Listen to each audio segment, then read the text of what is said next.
guys, welcome back to Ryan Express Trains.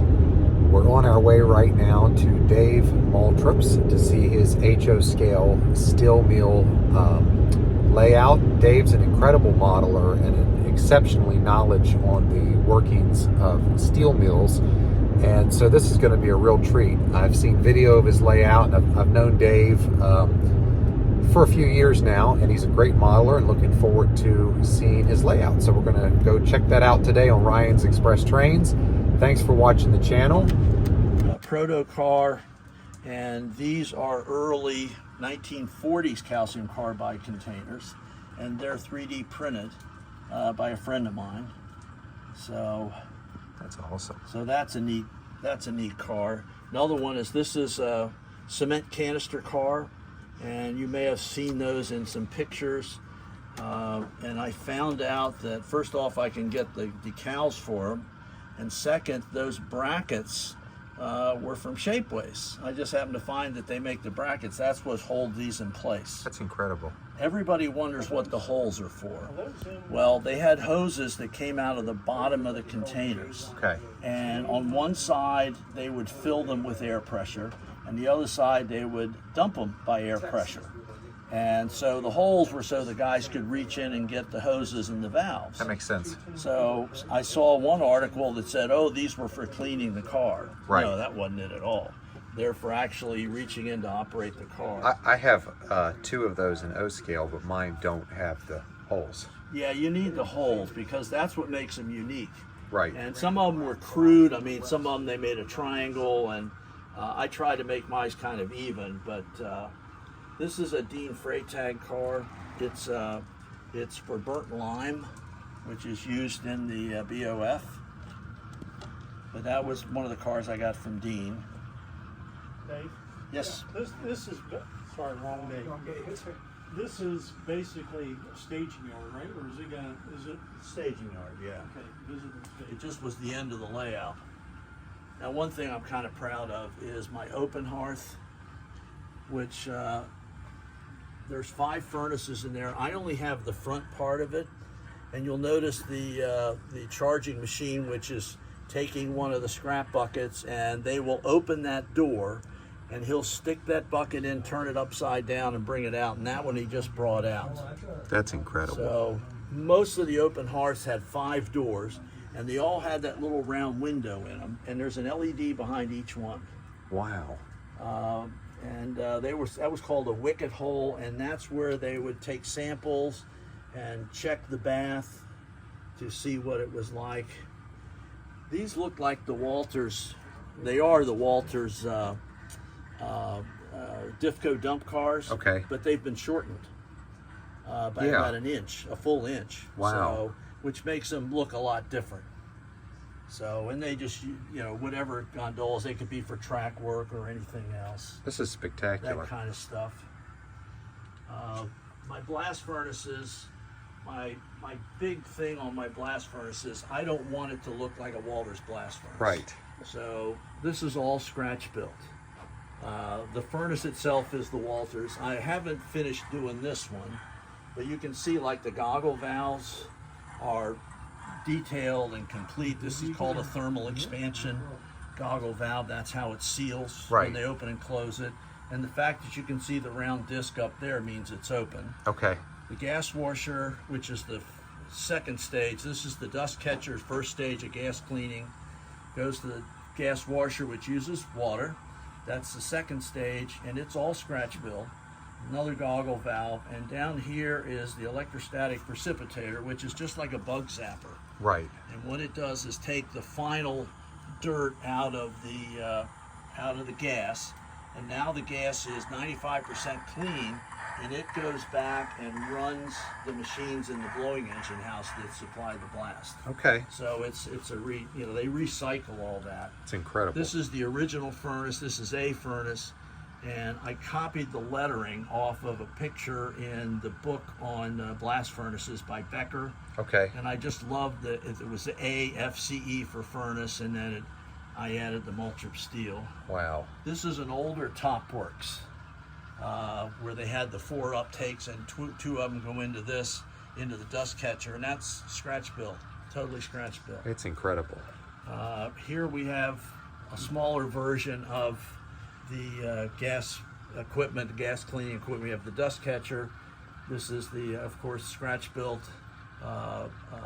gas washer. We have a goggle valve here because that's, and I look to see where the goggle valve should go. Right. Bleeder valve here. My bigger bleeder valve, you might notice, is supposed to be flames, but that's the best I could do. So they take care of excess gas that's more than they can handle.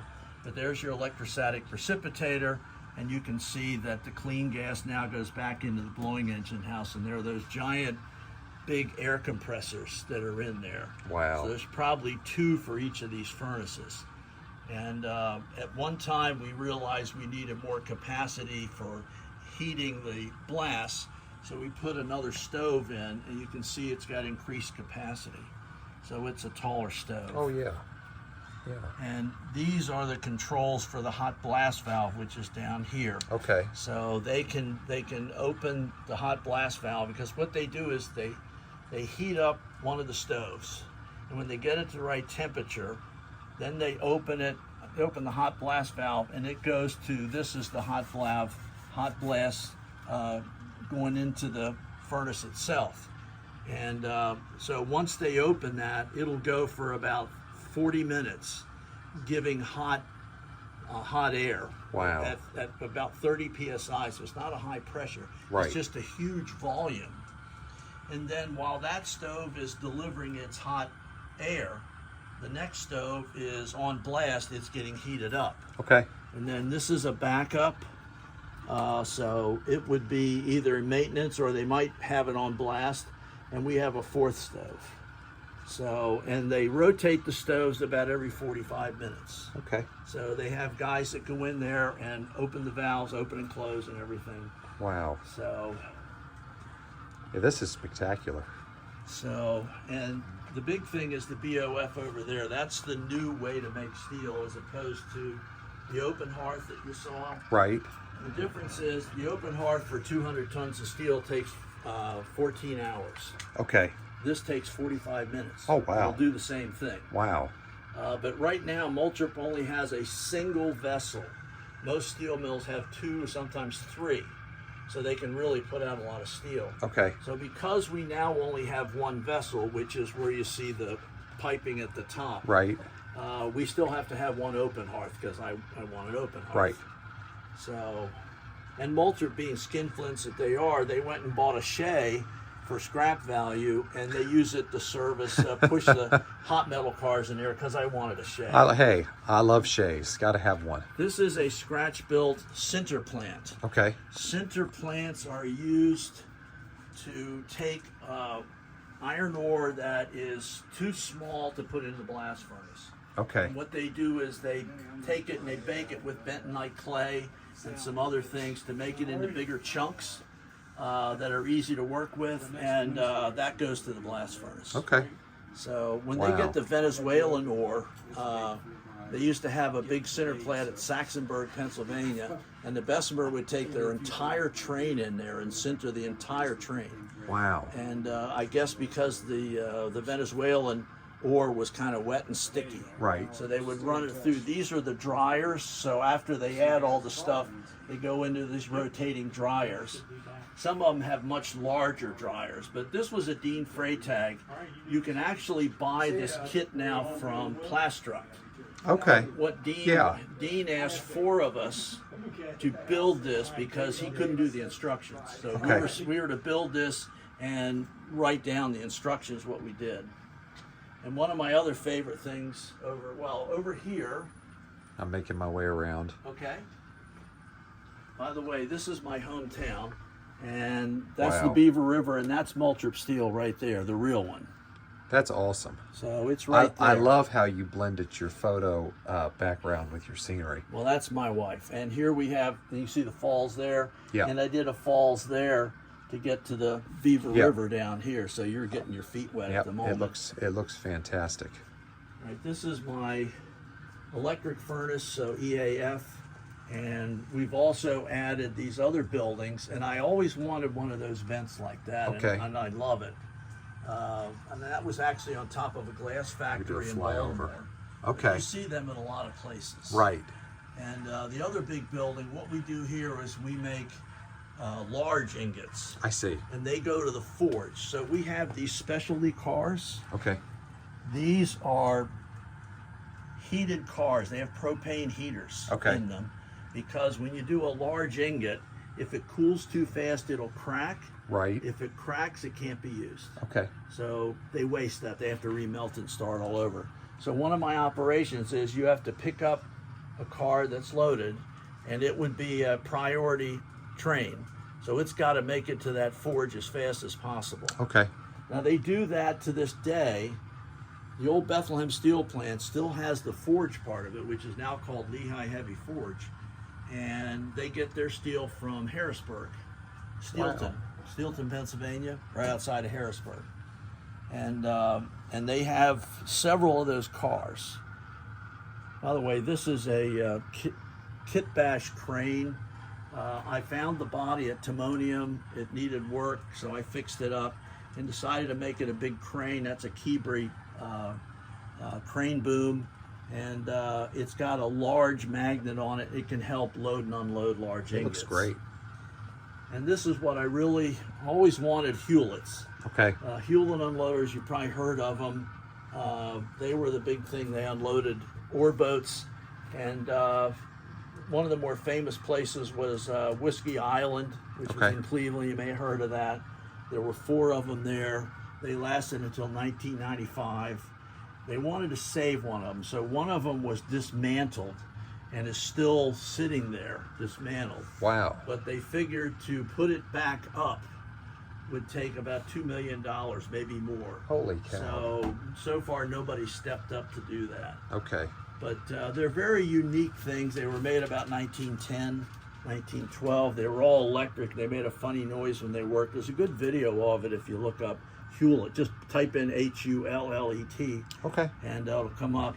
So since we can't get an ore boat in here, I figured we were getting barges of limestone up the Beaver River. I see it. So this one's empty, so it's riding high.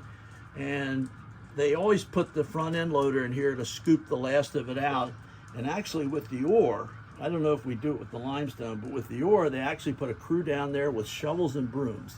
That hold of that ship had to be broom clean because they were going to take another cargo. Wow. And it even could be food or cement or something. So they would literally get down there with brooms and shovels and make sure that was clean. So we unload these barges, and we can either dump it into a pile back here for the blast furnace, right, or we can fill cars if we want to take them. And of course I derailed them trying to pull them out. And this is the ore yard. Ore yard's usually much bigger than this, but size is yeah, we got to scale things down we sometimes. Scale things down. So this is my ore yard. That's incredible. And that's the high line. Now, in the high line, there are bins under there, and you load them up with iron ore, coke, limestone, and underneath there is something called a scale car, and I got to ride on one time at Acme Steel. And the scale car is what goes around and collects what's going to go up the skip hoist to the blast furnace. Wow. And he has a scale on it, so the blast furnace manager will call the skip car and say, I want a load of just iron ore, or I might want half iron ore, half coke, which is, of course, the fuel for the blast furnace. Right. So, and these are all, for instance, now that I got you stuck here. That's okay. This is a straight, except for weathering, a Markland open top hot metal car. Oh, wow. So, but what I wanted was, I wanted them bigger, because I saw this on a video where they had them with 6-wheel trucks. So I changed the whole frame around so that it has 6-wheel trucks. Wow. And these are such that they don't have any brakes. Okay. And these are going to just be, I have 2 of them, because they were a lot of work to do that. And I think I'll just have these 2 plus this one, and I'm going to have a pig machine. And what a pig machine does is takes hot iron, and I haven't designed it yet. It takes hot iron and dumps it into little molds, and the molds are about that big. And what you end up with was a piece of iron that's about that size that weighs about 50 pounds. Okay. And they're used for places that make that do casting, that do foundries. Okay. So foundries would buy pig iron and use it to melt it down in small electric furnaces to make manhole covers or skillets or whatever they're going to do. Wow. So it's what you do when you have excess iron ore. Right. You always make it into what they call pigs. And the reason they're called pig iron, by the way, is when they first started doing blast furnaces, they didn't have hot metal cars or anything else. So they had a real long cast house. So they would pour the hot iron would come out of the blast furnace and would run down a runner all the way down to the end of this long building. And off to the side were all these little chutes that had those molds in them. Wow. And so that's, and before they had a pig machine. So people thought that it looked like piglets suckling a mother. So the name, they were pig iron because that's what they looked like. Right. And that name stuck. So now any excess iron that is not made into steel Right. is known as pig iron. It could be even liquid iron and How they neat. call it pig iron. How neat. This is my industrial area. These are all buildings from Beaver Falls. Armstrong Cork started there in 1903, and they become Armstrong World, the people that do floors. Okay. Yep. But they moved to Ohio. McDaniel Refractory made steel mill parts out of refractory. They're still there. Mare China was very well known. They went out of business, but they're very collectible online. We also have Townsend Engineered Fasteners, and they still are in business. And the other one is Bell Corrugated, which at the time was called Bell Cooperage. Because back in the day they made wooden barrels that you transported nails and everything in. Okay. Now they're Bell Corrugated. They Wow. make cardboard stuff. This is phenomenal. This is in the back there. That's the stripper. So when we pour the hot iron into molds, after they solidify, they have a crane, it's a 3D printed crane there, and it will lift the mold off the ingot, leave the ingot sitting on the car. Okay. And they'll put the mold on an empty car, and that'll be used for the next one. Wow. This is a blooming mill. When the ingots are first done, they're too big to go to a finishing mill, so they go to the blooming mill, which rolls them back and forth through a really heavy single stand roller. Okay. And it just goes back and forth, and it's again, skill of the operators. Right. They bring it down to a manageable size, and then it can go to the finishing mills. This is the back of Babcock and Wilcox, and they make seamless tube, but now they have to get their steel from Moltrup. And this building here, Jim Kerner made for me, and these are soaking pits. And if you look down in the one, you can see the ingots in there. Yep. And those are gas fired, and what they do, because the ingot has to solidify, so when you pull the mold off of it, it doesn't just crumble into a liquid puddle. Right. So they wait for it to solidify, but the middle is still hot and probably liquid. So what they do is they put it in that soaking pit, they bring it up to a uniform temperature of 2,600 degrees, and then it's ready to roll. But it has to be a constant temperature all the way through. That's why they have the soaking pits. That's what they call them. They soak in this gas-fired jets to heat them up to a uniform temperature. This is our abbreviated Coke Works. This was built by Jim Kerner as well. He works with Ken McCrory, if you know him. Okay.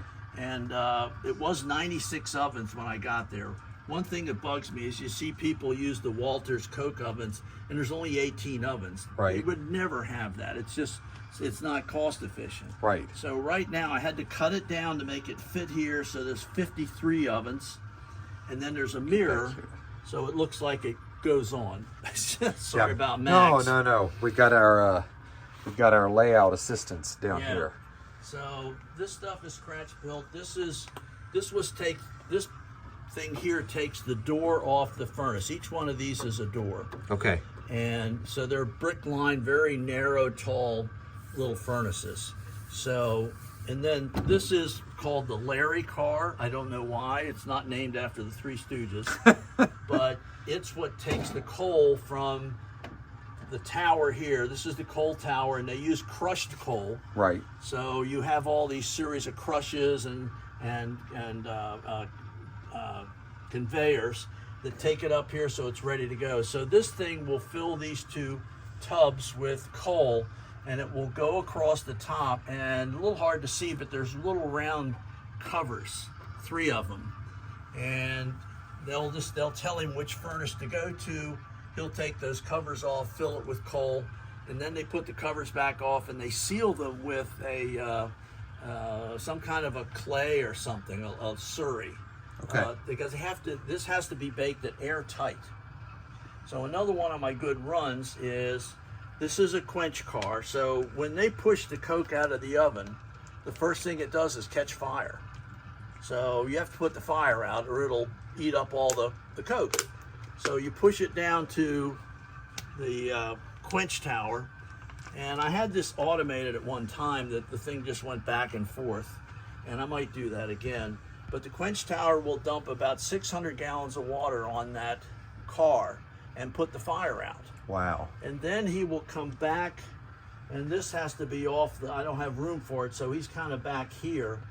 They call the coke wharf. Okay. And there's side doors down here. This doesn't dump like a conventional hopper. It dumps out these side doors right here, so that it runs out of those side doors, and there's a brick-lined incline, and the coke slides down that incline. Wow. At the bottom of the incline, there's a guy that stands there with a hose who takes care of any hot spots that didn't get quenched, and he has levers where he can open it up and let that coke go onto a conveyor belt to go to the blast furnace. That's incredible. So I got to do that at Acme Steel. They gave me the hose, and I was wetting down. It's not very exciting.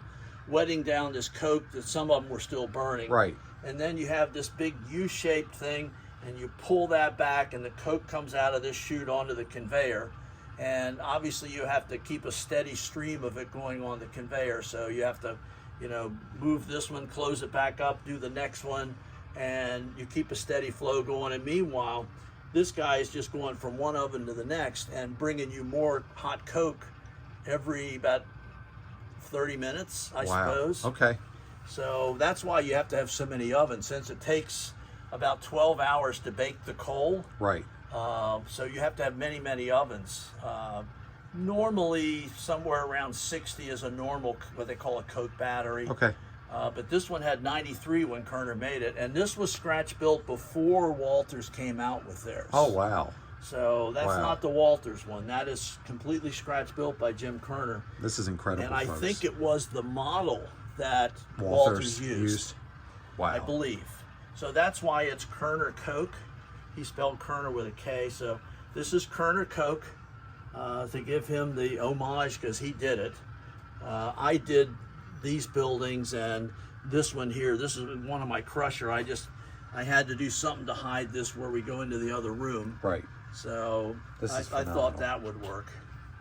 Absolutely phenomenal. And so put it in one of the empty tracks, and the engine will then come back, switch over to this track, and go onto the turntable. And what's neat about the turntable, you've seen the Walters turntable. Right. So right now, on the turntable, they call it head and tail. The head is where the operator's cabin is, and this is the tail. So I put this on there, and I want to switch the engine, flip it around. So I want the head to come over here. So I push head, and it will go around and perfectly stop with the rails at that exact place. Yeah, that's outstanding. Which is pretty cool. Now, the one thing you got to be careful of, I keep mine covered all the time. They tell you in capital letters on the instructions to keep it covered, keep the dust off of it, and by all means, don't let any ballast get in there. Right. And I might have a piece. If it jumps a little bit, that's a piece of ballast, and that can mess up the electronics. Sure. So this is very neat. Yeah, he bumped there a little bit, so I got to get the vacuum and make sure there's nothing in because there's like gear teeth around that ring, and a little piece of ballast will stop it. Now it'll stop exactly at the same place. Folks, this is an incredible layout. The rails are, see, lined up perfectly. Yep. And now the engine's facing the other way, so he backs out, goes around here. Meantime, the yard engine has pulled his train of empties to go back, puts the caboose on, and he gets to go back. A lot of people like that run because they usually use either the Y3 or the EM1. Wow. And both of them have a bottle car. Right. So I found a brass bottle car when in Rich's stuff. I don't know how he had it, so I bought that, and I looked at pictures, and that was a common bottle car for the EM1s. Wow. You know, toward the end when there weren't as many water places. Right. So. Right. Well, Dave, thank you so much for the tour. Yes. This is incredible. And we'll just... I hope you enjoyed that tour of Dave's layout. Just incredible work. Thanks for watching the channel. Thanks for your support. If you like what you see, hit that subscribe button. Again, thanks for watching Ryan Express Trains. More videos coming soon. Have a great day, everybody.